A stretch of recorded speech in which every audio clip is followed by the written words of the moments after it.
Hello YouTubers, I'm back. I'm back with a normal video as opposed to the interesting one that I did about Hyenas on the Roken, the gentleman's cigar and pipe shop, who don't sell cigarettes, by the way. And also another video after my Benny corncob video, which I really enjoyed making, my wife really enjoyed making, and I've enjoyed looking at it since. It reminded me that there is too much sort of levity, as Laughter 1099 said in a comment to me. There is too much levity in the pipe smoking. There's too much seriousness, and so it was very nice to do a funny, comedy-based film about pipe smoking. But I'm back to more normal stuff, and the normal thing I'm going to do for you right now is estate pipes. I had quite a result picking up some pipes on the market this weekend. I picked up 2 pipes on the Waterloo Plein, which means Waterloo Square. And it's a very famous market in Amsterdam. It was very near the Jewish Quarter, what was the Jewish Quarter before the Second World War. And as a result, it was very much a working man's kind of market where everybody went. Now, this was many, many years ago, of course, in the 30s and 40s. But it still has a certain element of an old, traditional city centre, inner city people kind of vibe. And you have a lot of stalls where you buy fashionable clothes and fashionable second-hand clothes. But you also have a section kept apart for sort of junk antique sellers, and it's literally a flea market. It's a lot of junk and some good antiques, and I often frequently go there because I love my second-hand clothes, and I love just shopping in markets and having a look. I love not buying and just looking. And I often go there to look for pipes, and I find shit, frankly. But this weekend I found some good ones, and I found a Dr. Mills, which is a very squat bulldog, and I checked it out on the internet. There is a website, I will post the link later, that actually does help you reference your old estate pipes, and it is a Dr. Mills, and lovely on the logo, and you probably can't see this. I'll show you that. Yeah, you won't be able to see that. And it actually says Dr. Mills Anti-Nicotine, which is a kind of cool name, Dr. Mills Anti-Nicotine. Checked it out on the internet, and it is a French-made pipe, and apparently that company used exclusively Algerian briar, which is reputed to be one of the best sources of briar. So it's very nice. It's a squat bulldog. It has a couple of scratches on it. I don't know if you can see that, but you can see there it has a kind of dint on it. It has a few scratches and things on it. But it's a very elegant shape. It's very 50s. I'd say that's a 1950s pipe. I smoked it after cleaning it. It was pretty rough. Some bad aromatics have been smoked in that, so I did another salt treatment after that, and have yet to smoke it again, so we shall see. Now, I've just smoked the other one I bought. It's very brown on the tip because I've just smoked that, and I'm amazed at how brown it's just come out from smoking it. And this is a little Imperial pipe. It's London made. Imperial Old Briar London Made, it says.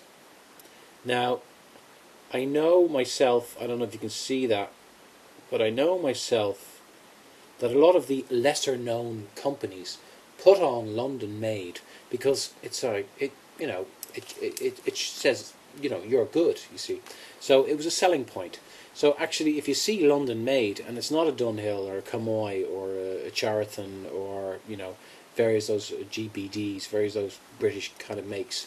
Correct me if any of those are wrong. But they often, so when you see London Made on a name you don't know, it's often like, not a great pipe. However, I've just smoked this. I've just smoked this with some Reaver plug, which is from Gowaits Hogarths, that Tim Milverton68 sent me. And it's fantastic. It's absolutely fantastic. And, it defies logic. This pipe wall, I don't know if you can see it, if I put my finger to it, it's about 4 millimeters, 5 millimeters at the most thick there. It's extremely small.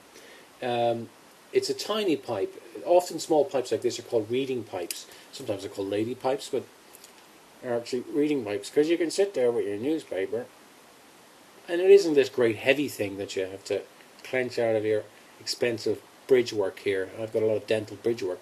So it's a very nice reading pipe, easy to clench, blow it down straight, and it's fantastic. So it defies logic. If you look at the Breyer, it doesn't look particularly dense. The grain, it doesn't look particularly superb. It doesn't look particularly anything. It's bent. It should gurgle more than it does.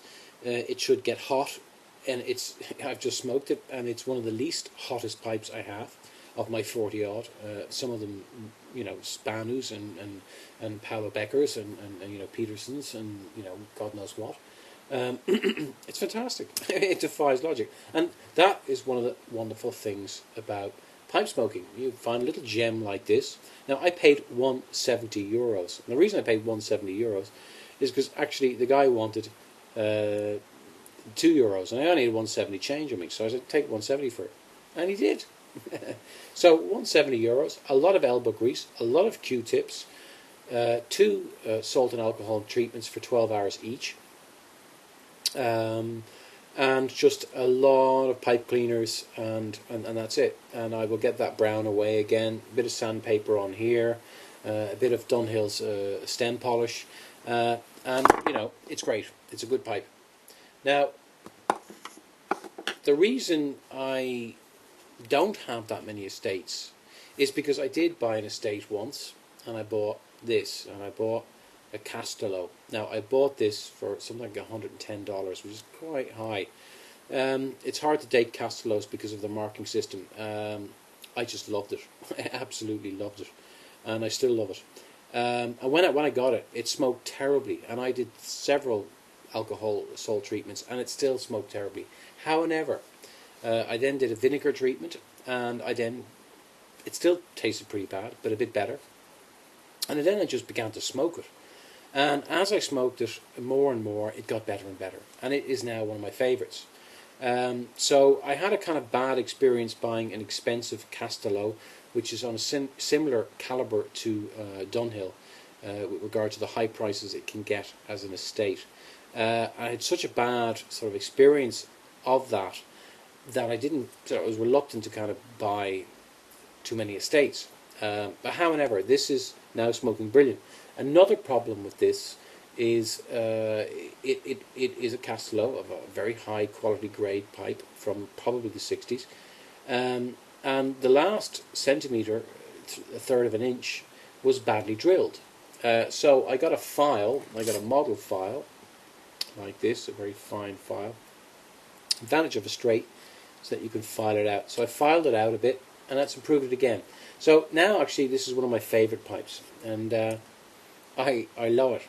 So I had a bad starting experience of estates buying this fairly expensive Castello, but actually now it's a fantastic pipe. It's one of my favourites to hold in the mouth, to clench, to smoke. It's fantastic. So perseverance is the word with estates. Now I'm going to shut off there, and I'm going to come back to you with my bling estate, because I bought a bling estate. That's video 1 on estates. Video 2 is coming up shortly. Stay tuned. It's coming now.